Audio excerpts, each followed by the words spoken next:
A long time ago, on a comics page far, far away.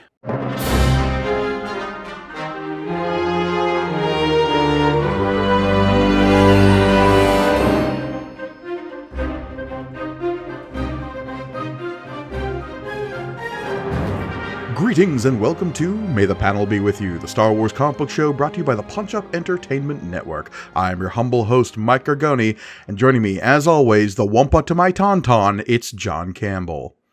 Hello, everybody. Oh, Gargoni, sometimes it's nice to ask, what if?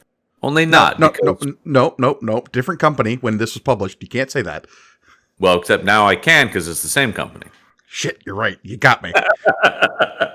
Yeah, the legally distinct what if that no longer has to be legally distinct. Star Wars Infinities. Star Wars Infinities. That's right. We're taking a break from our usual trek through the mire of 70s and 80s Marvel Star Wars comics to jump a little forward in time to ask the question, what if? Now, of course, this is Star Wars The Empire Strikes Back's Infinities. Today we'll be covering number 1 of 4. This book was originally published in July of 2002, just on the heels of Attack of the Clones. And that particular, dating will become relevant. I was going to say, people might be going, why are we mentioning that? Well, it's actually pretty important. This particular book, originally published by Dark Horse, was written by David Land. We got pencils by David Fabry. I don't know how to say this guy's last name. Sorry. Yeah. We've got inks by Christian Della Vecchia, colors by Dan Jackson, and letters by Steve Dutro. With all the usual dark... Yeah, I feel like Dutro has been on every Dark Horse thing we've done so far. Yeah, Dark Horse has a usual crop of people that we see rotating through. And so some of these names are going to be very familiar. Yeah. Dave Land being the big one. Yeah, nothing against... But I gotta... You may have mispronounced his name, but also I'm going to be rough on this because I think this is a pretty ugly looking book. Ooh, wow. Okay, well, we'll get into it. Character design-wise, I think that was always a shortcoming of the Dark Horse comics for the most part. That's fair, especially when they're trying to capture likenesses. Yeah.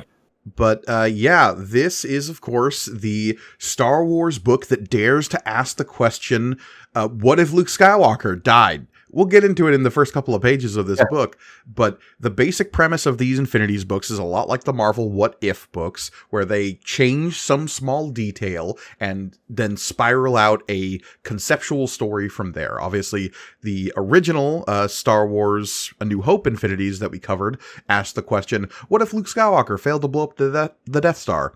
That book eventually, of course, ended with Yoda suicide piloting the Death Star into Coruscant, killing billions. Yeah. Let's see where this goes. Yeah, his suicide genocide. That was... Wow. Didn't see that coming. Yeah. And I gotta say, I can't believe I forgot that, actually, having read these before. I was like, really? Okay. How did that not stick with me? Yeah, obviously this one is going to end with Admiral Piet forming a Gundam out of Star Destroyers. Of course. And fighting Luke Skywalker's ghost over the Sons of Tatooine. We're calling it now, folks. But let's get to the cover right off the bat here. We got a Townsend cover here. So I think this art is actually, like you say, maybe a little bit better. This has got some whatchamacallit, like manga-ish vibes to it, the cover. We get Luke Skywalker in repose, kind of giving us a preview of what's coming. Mm-hmm. We get Han in a duel against Vader. That's pretty badass. I gotta say, I like this cover better than the interior art, only because there's a style here. Like, it feels stylized. Inside the comic feels... I mean, it's not total garbage inside, but there's a sloppiness, particularly to the character design.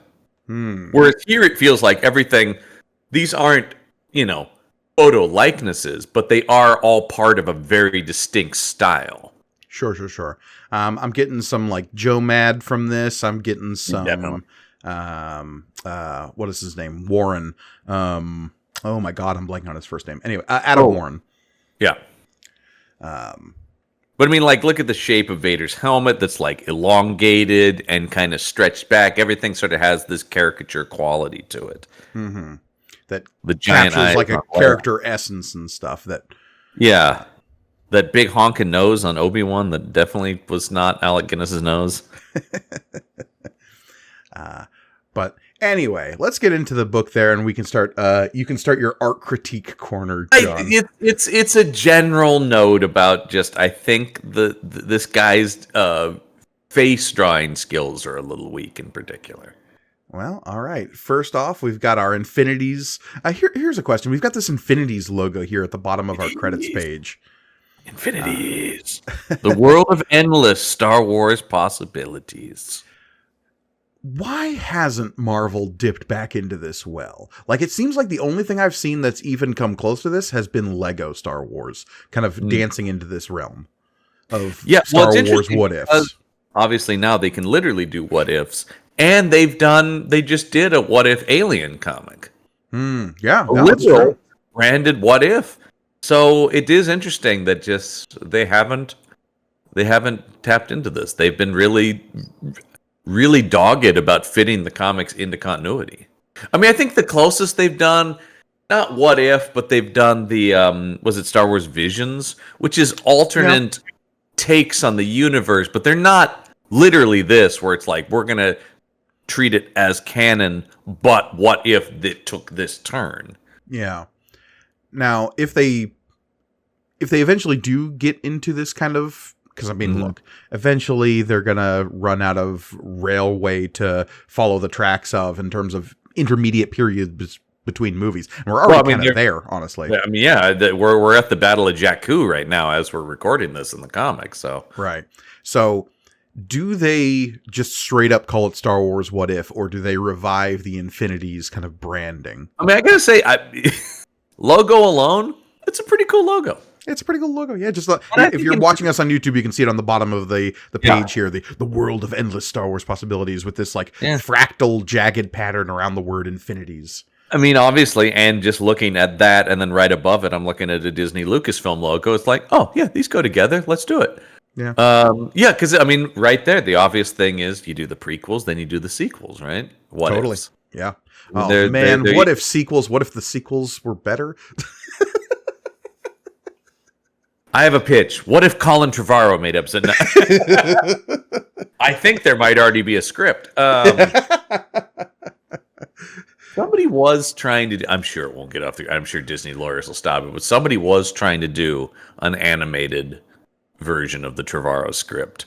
They were trying to put people together to make some version of it exist. That would be fascinating. I would watch it. I mean, we both read that script. Anyway, let us focus on this particular what if and so but this first page. Speaking of Wampas and Tauntauns. Yes. There's a Tauntaun and then subsequently a Wampa. On the desolate ice planet of Hoth. Seems familiar. Rebel Commander Luke Skywalker patrols the frozen tundra on lookout for an invasion, or for an Imperial invasion. Little does he know that his problems are more immediate and primal. Yeah. Easy, girl. What is it? You smell something? I think she does. Because Wampa attack! Alright, we're on familiar ground here. I gotta say, with one hand I giveth, one I taketh away. The Luke face I'm not loving, but I love the terrified Tauntaun face. I do like the sound it's making. Yeah, I prefer to read it as what? I'm more of a wah. Wow! Look out, man. Because this is a vicious Wampa. Now, Wampa's pretty vicious in the movie, but this Wampa's really going. I mean, he's got some... We were just talking before we were recording about Sabretooth and the distinctions thereof. This guy's got some Sabretooth claws going on. 100%. Yeah, man. Those black nails. All right. They shop for the same polish. This next page, we get a little... we actually don't really get the full Wampa attack in the movie. We just get a quick shot of Wampa Paw... Tauntaun goes down, Luke blacks out. Here we get a little bit more menace as the Wampa closes in on Luke Skywalker. I like this. I like the idea of it being a more like monster movie attack. Mm-hmm. Luke gets slashed across the chest. I don't know. I think the art's doing okay here. I don't think the art is. I really want. I think I said, but it really is character design that I have an issue with. Everybody kind of, because here on this first page, you see it. Because we cut back to Echo Base. We've got Han and Leia having a brief conversation about Luke being missing, and yeah, the faces here. I don't know. He's trying to do, and I get what he's trying. He's trying to do a more minimalist, more cartoony style. But everyone kind of has they look kind of sleepy. Everyone's kind of like, Yeah, it's the not the focus, but what's that? It's the space between the upper lip and the nose, the philtrum. Yeah, that's it. Why do I know that word? Anyway, I don't know. That does sound. Yeah, that is correct though. But every character's got one, and it sort of like is this divot in their face. And I know that all humans also have one. But there's an interesting thing because it is such clean, cartoony line work that when he decides to include that, you're like, why focus on that specific? That's really popping in a way that it doesn't on a human being. Right. It's like, it also like, you got a little hot, and Han, you got something, right? Yeah. Got a little dangler there. Everyone just looks a little kind of dogged and like, nah. I mean, I know they're supposed to be sad, but you know, it's not garbage, all right. But I don't love it. And like I said, I think art was always kind of a problem with the Dark Horse. One of the things we talked about is they handed everything off to Dark Horse people. Not so much really finding people who match the material like perfectly. So this is David Fabry, who at least via Marvel Unlimited, I can see worked on a ton of Star Wars stuff. Yeah. I think that was kind of, whereas I think Marvel's been a little bit more open about with their licenses, like, let's give this person, hey, let's bring these people in, whereas Dark Horse, look, we know that we've certainly have known people who've worked for Dark Horse, particularly Dark Horse of this era. It was a very insular world. If you worked for Dark Horse, you know, if you were liked by Dark Horse, you got a lot of work for them. Totally. People didn't really, yeah. We start getting our differences here with some Leia dialogue when she says something's wrong. Han asking her what she means, and she says, "I don't know how, but I can feel it. Luke's in danger." Yeah. So, and she's right. She's absolutely right. Luke turns out in a Wampa cave. Little bitch always finds his way somewhere, doesn't he? This pesky scamp. So we cut to Luke doing the old grabbing the lightsaber thing with the Force. Yep. It's mostly how you remember it. It's pretty much exactly how you remember it. Luke reaches out with his feelings. He grabs the lightsaber. He cuts himself free. He's attacked by the Wampa. Luke's face covered in blood now. Wampa comes in. Luke slices off the arm. Bada bing, bada boom. Bada bing, bada boom, you got yourself a one-arm Wampa. Aruing all the way in that cave. Yes, indeed. And Luke makes his escape. He gets out into the snow. He sees a Force ghost of Ben Kenobi. Gotta go to Dagobah. Gotta learn to be a Jedi. You know, hey, that Luke, old song and dance. I know it's bad. It's maybe not a great time. Luke, over here. Obi-Wan Kenobi. Yeah, go to Dagobah. You don't want to find this guy Yoda. Cool dude. And then we see coming up out of the distance the form of Han Solo. But wait a minute, why is Han on foot? Because Luke, hey Luke, my Tauntaun died. So, our first what if here is simply that, you know that guy who was like, but Commander Solo, your Tauntaun will die before it reaches the first marker. What if he was right? Yeah. What I want is just the guy. I told him. I told him. I fucking told him. That's the problem with this Solo guy. He never listens to anybody. And he told me I'll see him in hell. Jesus Christ. Yeah. This guy. Yeah. Now who's dead? Luke Skywalker. And that Tauntaun. You think Tauntauns grow on trees? Jeez. This is the third one he's killed this week. All right. So, yeah. Luke's muttering about, listen, you gotta go to Dagobah, find the Master Yoda, train as a Jedi. And Han this mumbling sort of also happens in the movie, but how it's construed here is definitely as if Luke is telling Han, hey, go to Dagobah, go train as a Jedi. This jump in Han's thinking is a little weird. I'll give it for the purpose of this, but it is really funny. He's just like, I don't know, when he's talking later, but I don't know, I guess Luke wants me to be a Jedi. What? Why would you think that? You heard Luke Skywalker. He's the main character. Hey, man, I'm just doing what he was asking. That's all I'm saying. It really shows you how self-centered Luke uses, never says you or anything, but Han's just like, he must be talking about me. Yeah, because all Luke actually says is, talking about me.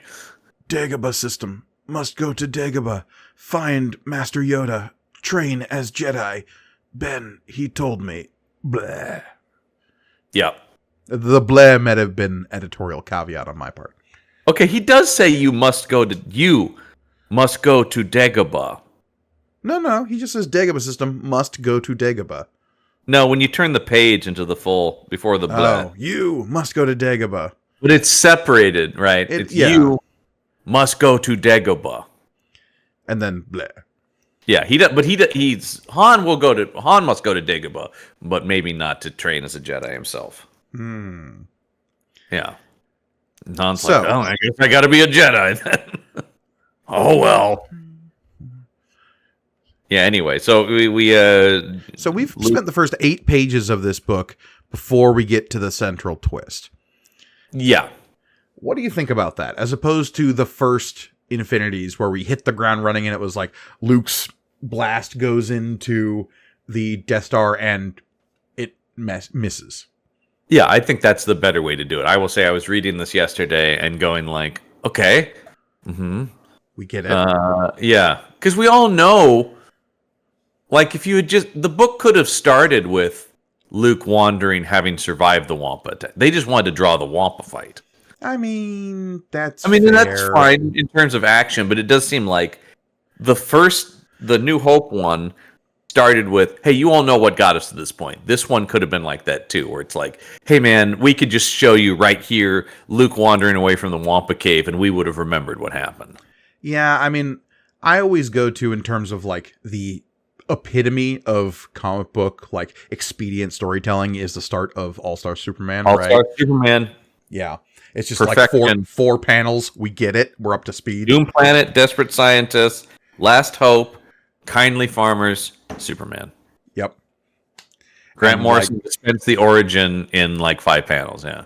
Yeah.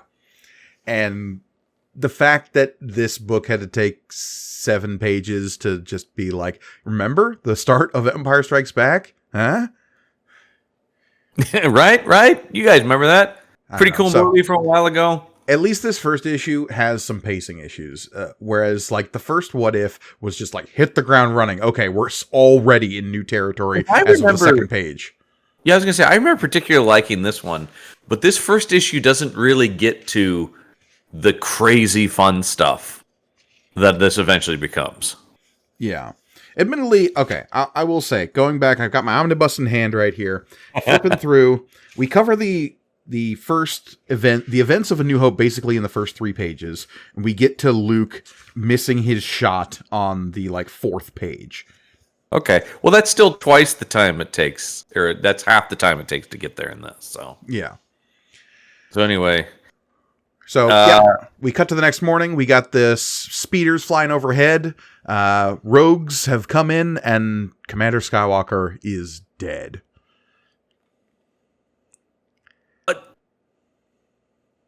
That'd be a big blow. Yeah. Look, you just had the guy who destroyed the Death Star die. Now, admittedly, in a different timeline, maybe the Rebel Alliance would have been okay with Luke going off and dying in a wasteland if he had killed Chirrubri. We may never know. That son of a bitch.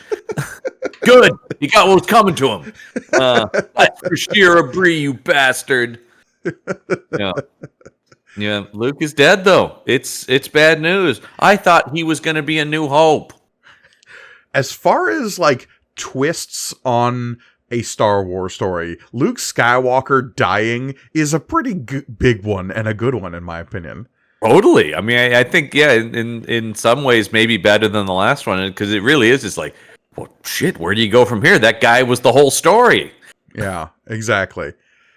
So, Uh, we cut to Luke's funeral. I mean, damn. Skywalker was loved by all those who knew Guy him. talking, by the way. He's some guy. Yeah, I just love the idea that's the guy doing. And his contributions to the fight against galactic tyranny are without measure. He will be sorely missed. I don't know. It's General Dodonna or something. No, he doesn't have a beard. No, it's not Dodonna. I just like the idea that it's the unit chaplain doing the, he's the Father Mulcahy of the rebels. He will be sorely missed. I never actually met him because I've been over there off screen the whole time. But he seemed like a great dude, and the main characters are very upset.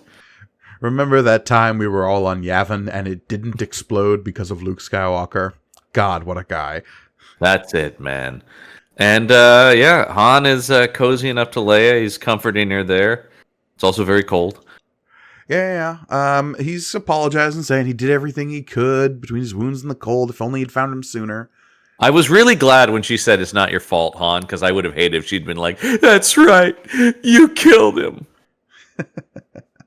That would have been a melodramatic moment that I feel like older Star Wars comics definitely would have leaned into.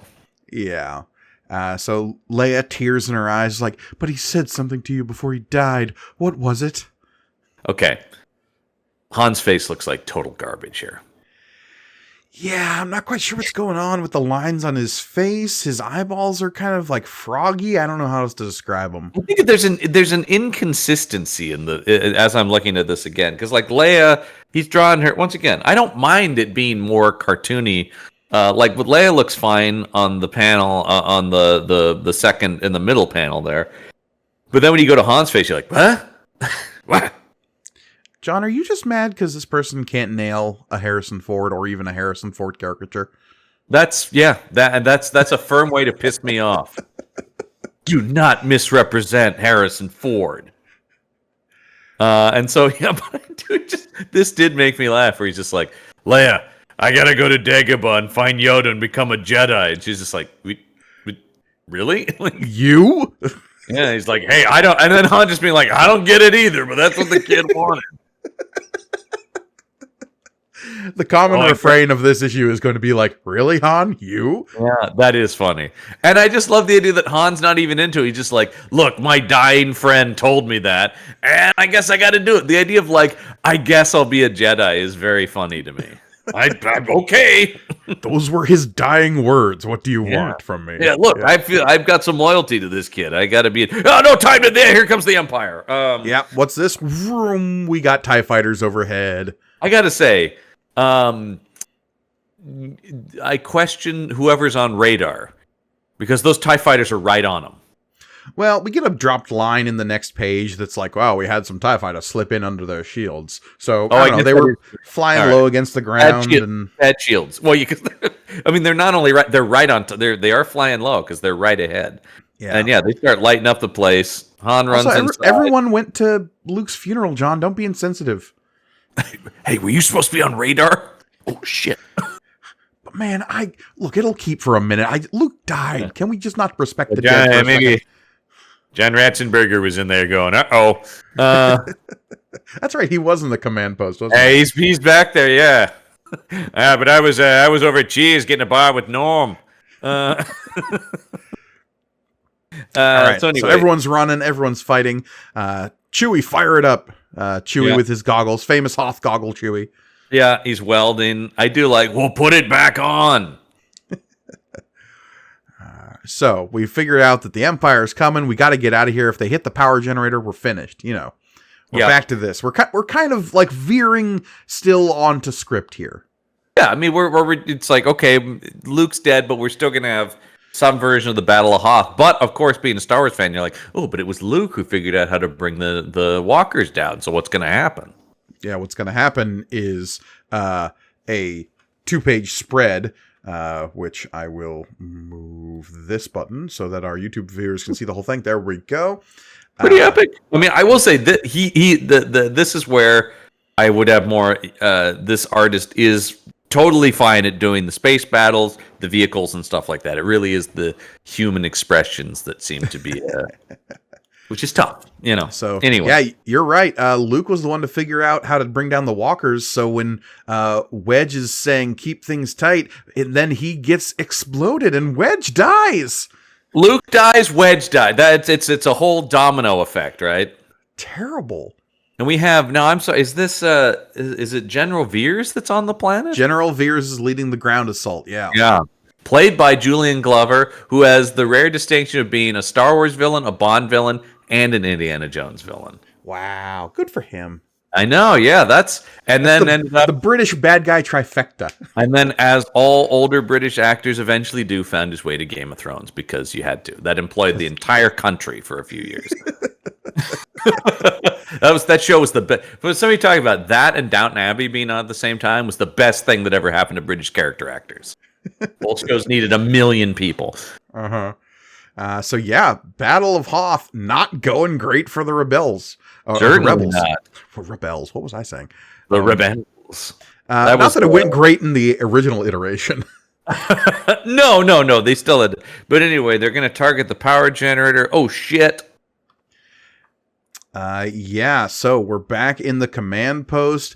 People are talking about evacuating, but they hit the power generator before the evacuation can even start, which means the planetary shields are down. Yeah. And so they're like, we just got to get everybody out of here is the plan.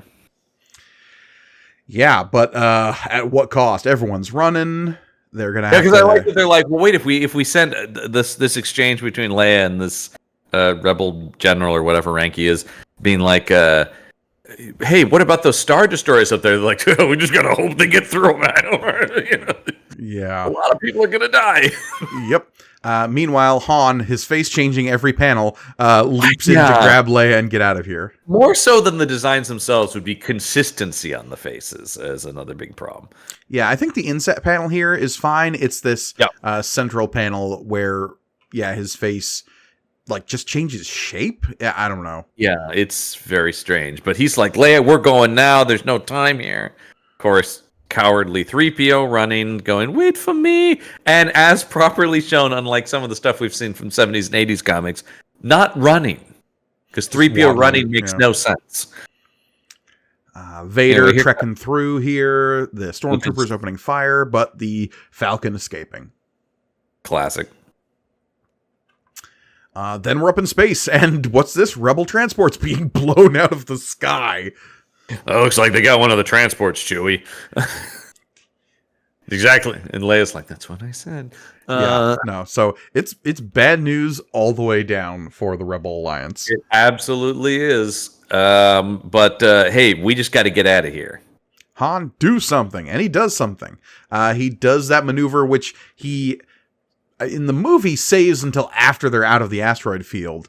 But here, he just does it right away, which sort of does beg the question, why didn't you lead with this, Han? I like retroactively, this comic is shitting on the movie Han Solo. No, but Han even has a line here. It's just like, maybe you'd like it better if I flew into an asteroid field and found some cozy cave to hide in. I did think that was very I see you, comic. Yeah, it's like nerds. Am I right? But anyway, he does his maneuver here. I do like the cut to the guys, always the stuffed shirt, Imperial officers being like, he's headed right for us! So Han flies straight at the bridge of the Star Destroyer, only to fake the jump to hyperspace and just hang on into the background so that they can float away with the trash. Classic Han Solo. Mm-hmm. But yes, as in the middle of this page, two distinctly different faces for Han Solo. Yeah, you know what I think it is? It's the jawline that keeps changing. It definitely is. He has a more his head shape. He has a much more pronounced chin in the second panel than he does in the first. Mm-hmm. It's very strange. Like I said, it's not even that it's. I mean, some are better than others, but if he had just landed on a consistent. The thing with the Dark Horse comics, I don't know if this is the case, they always feel rushed to me. It always feels like they're under the gun, and even if this guy might be a good artist, but they're just like, come on, man, let's go. Yeah. I mean, look, we'll talk about why the timing between this and Attack of the Clones is important when we get to the end of the issue here. Right. But this does feel like a reaction to, like, hey, Star Wars is hot right now. I mean, Attack of the Clones would still be in theaters at this point. This was released in July, and Attack of the Clones came out in May. Yep. I remember. So, like, if we're going to sell a Star Wars thing, strike while the iron is hot. Yeah, definitely. So they're gonna and immediately it is like they're going through they're hitting the Empire beats here, but a lot faster. He very quickly does the thing here, and then he's like, "Oh wait, let's go see Lando." Yeah, I've got a friend, Lando Calrissian. He runs a gas mine between here and Dagobah. He'll help us, I think. And so they float away with the garbage. What's this also appears to be amongst the garbage in pursuit? It's Boba Fett's ship, as it's called now. Slave One. It's still called Slave One. We can still call it Slave One, even if they don't print the word slave on Lego packages, John. Yeah. Which I just am like, really? Is anyone offended by that? The fine folks at the Lego Corporation. That feels like one of those things where it's like, you're correcting a problem nobody had. Anyway. Yeah. Here's my question. Yes. With this scenario, we have Boba Fett already in pursuit of Boba Fett where? Han Solo. Boba Fett's right there. Yeah. But this book does not give us the setup of Darth Vader hiring bounty hunters, right? Right. Does that imply that that scene happens regardless? I mean, it seems like it would have to, right? But doesn't that scene happen while they're hunting for Han Solo in the asteroid field? Yes. Okay. I will say, they're asking us not to think what we're talking about right now. They want you to remember that Boba Fett was there, but not why or how he got there. Gotcha. Yeah, because this makes it seem like Boba Fett was just on Hoth, which makes no sense. Well, it does a little bit because we know Boba Fett is working directly for Jabba the Hutt, right? And Jabba the Hutt wants Han Solo regardless. This is true, but it really is like Vader's going to give them a tip that leads them to do what they do. But Vader is only doing that so he can get to Luke. Right. Why would Vader doesn't really give a shit about Han Solo? No. He just knows that they run in the same circles. Right. Yeah, this is asking us not to think about it. Yep. Okay. Well, not thinking about it. Moving on. Anyway, let's go to Cloud City on Bespin. Yeah. Hey, it's our good buddy Lando. We love Lando. We sure do. Even if his face changes a little bit every panel. Yeah. You're right. No, not like now. I can't unsee it. Unfortunately. You mean this inset panel where he's Will Smith? Look at that. He's Fresh Prince era Will Smith. Yes, he's very distinctly young, early '90s Will Smith. Yeah, and whereas in this last panel, he's more Billy D. Williams, and I think in that first panel where he shows, or where we get like a close up on his face, he's maybe more like I don't know. Almost like '80s Eddie Murphy. I was gonna say like Beverly Hills Cop era Eddie Murphy. Yeah. He's all over the place. He's every famous black actor. Unfortunately. But I mean, Han Solo's face isn't much better. His skull shape changes radically from panel to panel. Boy. Yeah. And also his neck length. Like, look at how long his neck is in that second to last panel. Super long for some reason. I'm gonna suggest some anatomy classes for this guy. Yeah, God, man, I didn't have the same art complaints as you going into this. I'm sorry, I ruined this for you. I didn't zero it in on this, but I was just getting like a weird, wonky vibe from it, and now we're really drilling in on why did this look weird? Yeah. Also, anyway, like Chewie's weird hoof feet aren't doing me any favors. Oh yeah, Chewie's looking weird. Also, anyway, so Leia's he's like, fine. I will say he consistently draws Leia better. That's because Leia's constantly turned away so we can see her hair. Yeah, that's it. He can really focus in on that. Mm-hmm. So Han's like, because they don't do the like, The way this is played, it really seems like Lando is actually angry at him. You have some nerve showing your face around here. And then he's like, whoa, I'm with the rebellion. Well, that is Lando's line from the movie. It's like, you have some nerve showing your face around here. But then what I'm saying is they then leave out the part where they're like, you old pirate. Right. Instead, it's Han saying, whoa, wait a sec. A lot has changed since I last saw you. I'm with the rebellion now. As though that's some mark of, like, a turn of principle, I guess? Yeah, where does Lando land on the rebellion as far as Han is concerned? I mean, as we see right now, we have Han saying, like, yeah, first thing you know, I'm running from Jabba. Next, I'm fighting the Empire. And on this next page, Lando, his face now, again, radically different, saying, an enemy of the Empire is a friend of mine. Yeah, it's interesting because I always read it in Empire that obviously we know that Vader has come there. But prior to that point, I imagine that Cloud City was kind of trying to stay out of everything, it seemed like. Totally. That was the thing where it's just like, hey, man, we're just going to do our work. And Lando's whole gambit to betray them is to try to get the Empire to pick up and leave, right? Right. It's not like Lando's an actual Imperial sympathizer. It's just like, hey, man, I'm trying to protect my people, which means I have to screw over my old friend. Friend, big air quotes there, depending on how you read their relationship. I hate to use this word, but frenemy. Just based on other film textualness of we see between Han and Lando. They don't exactly leave Solo like best buddies. No. Yeah. They're begrudging respect. Yeah. But so anyway, and of course he is although he is doing any enemy of the Empire as a friend of mine, but he is doing that sort of like well, if you're a rebel, honey, then so am I. When he's not even introduced to Leia here. They never say her name. They don't do they somehow leave out also the classic, hello, what have we here? Yeah. Anyway, Han says, I think weirdly, because they took so much time at the beginning, they actually have to really truncate the Cloud City stuff. Yeah. Han's saying, like, yeah, we need a hyperdrive repair because I'm on my way to Dagobah to train as a Jedi. Which, of course, is another, you, a Jedi. I'm just now noticing Chewbacca going, oh, no. Why did he say that? He didn't have to say it out loud. Oh, God. I've been humoring him, but I'm his best pal. Oh, gee. They're going to think he's an idiot.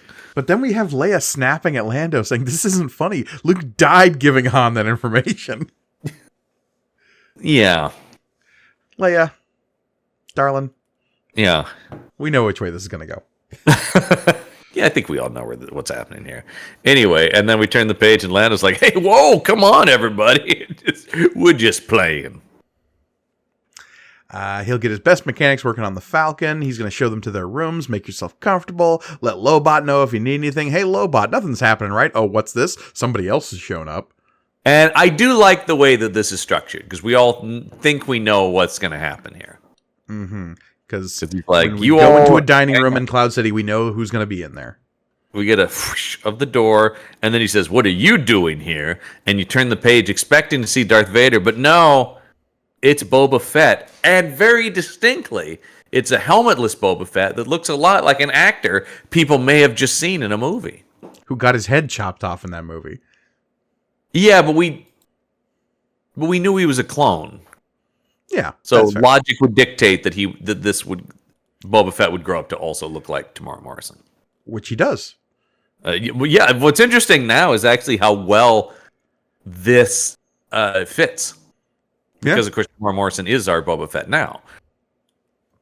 So, we are entering the area in which all future iterations of Boba Fett or clones will look something like Tamora Morrison. Again, this guy's beat on faces, maybe not as good as we might want, but we've got this like South Pacific looking guy. This particular iteration has like big scars all over his face. Yeah. And he says, long time no see, Lando. I understand you have something I want. I love a Boba Fett who's just casually kicking it, like legs up, helmet off. But still with the gun, like, how you doing? Mm-hmm.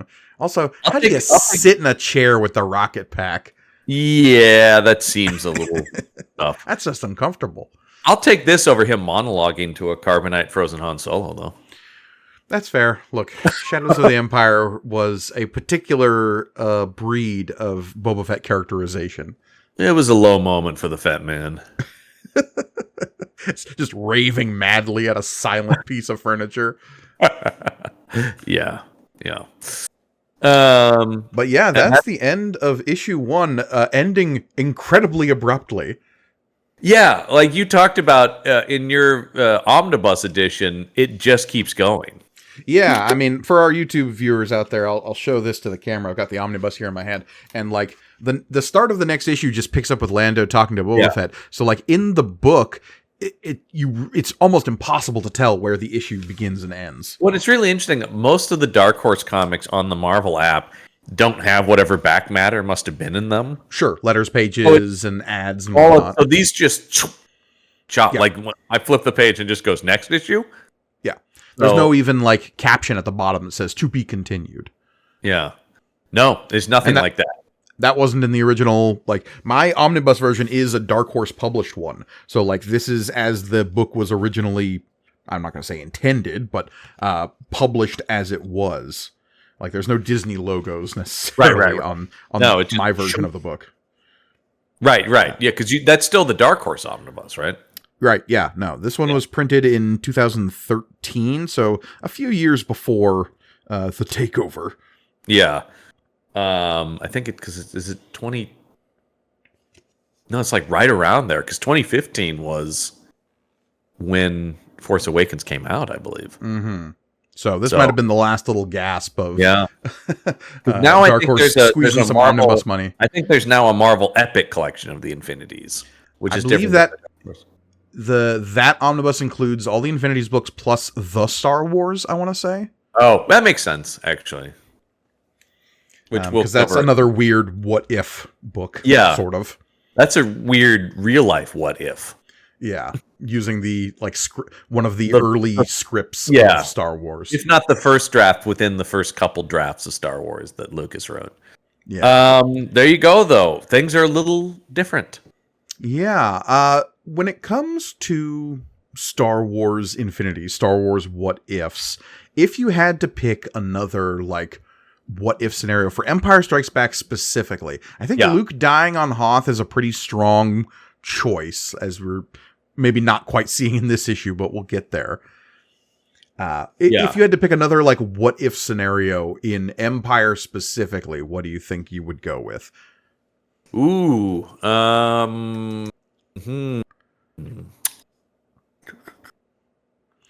Because like my big one is like, what if Lando didn't betray people on Cloud City? I was kind of thinking that. Yeah. That's probably the best one.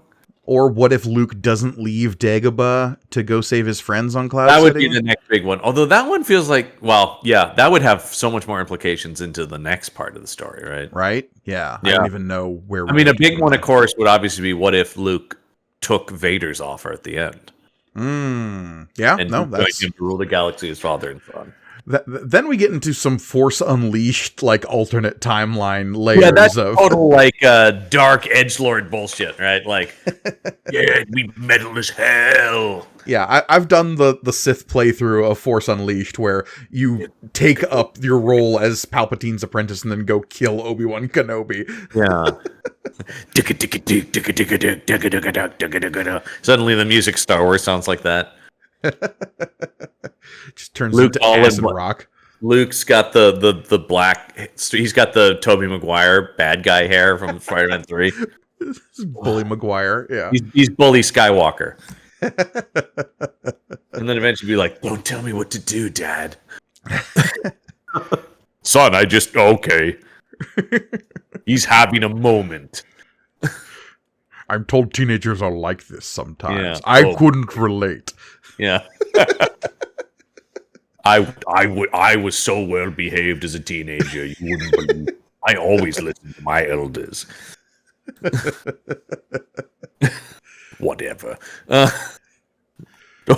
Don't you speak to me with that tone, young man. I love Dad. Don't sass me, Luke. Yeah. You have no idea. Talk to the sand people about what happens if you piss me off. Anyway. There you go, though. That's the beginning of this. Yeah, a little bit of a shorter episode for us just because there was kind of less to talk about in this issue. Like, they covered a lot of familiar ground. It takes a while to get going. I think future issues are going to have more of the crazy stuff that we love in this. Yeah, I mean, I don't know as if anything's gonna.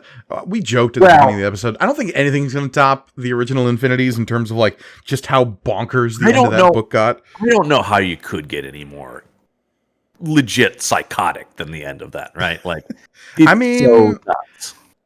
Do you remember how the end of Return of the Jedi Infinities ends? I was gonna bring that. I remember the Jedi won the least of the three. Okay, it does have a pretty bonkers ending, I will say. I mean, that fits because it's the end of the trilogy, I guess. So yeah. But yeah, so we will see how this Infinities unfolds over the next 3 issues. Prepare for some Force users from unexpected terrains, and hopefully the art kind of solidifies to John's liking. We'll see. All right, I'm not. I have some quibbles. But I think if you want more from us, and where I'm not quibbling about art, you can head over to our Patreon page, which is patreon.com/punchupent. There you get cool exclusive bonus content from all the shows on Punch Up Entertainment, as well as help support us. We greatly appreciate our patrons. Yeah, John is quibbling about so much more than just art. There's also monster movies and action films and Hallmark holiday movies. There's some of that on there. And where can they find that? You're going to need not on our Patreon page, but if you're not a patron, the other best way to support us is over on YouTube, youtube.com/@punchupentertainment. There you can watch this show, one of the best ways to watch this show, in my opinion, because you can read the comic along with us and see Han's constantly shifting neck length in this issue. Yeah, we can really zero in on some problems here. We also have some YouTube exclusive shows in there, like the aforementioned Hallmark holiday specials, which by the time you're listening to this is long since ended, but it is evergreen because it's always on YouTube. Oh yeah, and they're always making more somehow. But while you're there, please like, comment, subscribe. Let us know in the comments below. What would your what if scenario be for Empire Strikes Back? I'd be curious what other little turns in time might create interesting stories for this particular entry in the Star Wars franchise. And please ring that bell for notifications to let you know every time something from the Punch Up Entertainment Network is released. Indeed. I think it's going to do it, Gorgoni. That will indeed do it. Because, as always, I have been Mike Gorgoni. I'm John Campbell. And may the panel be with you.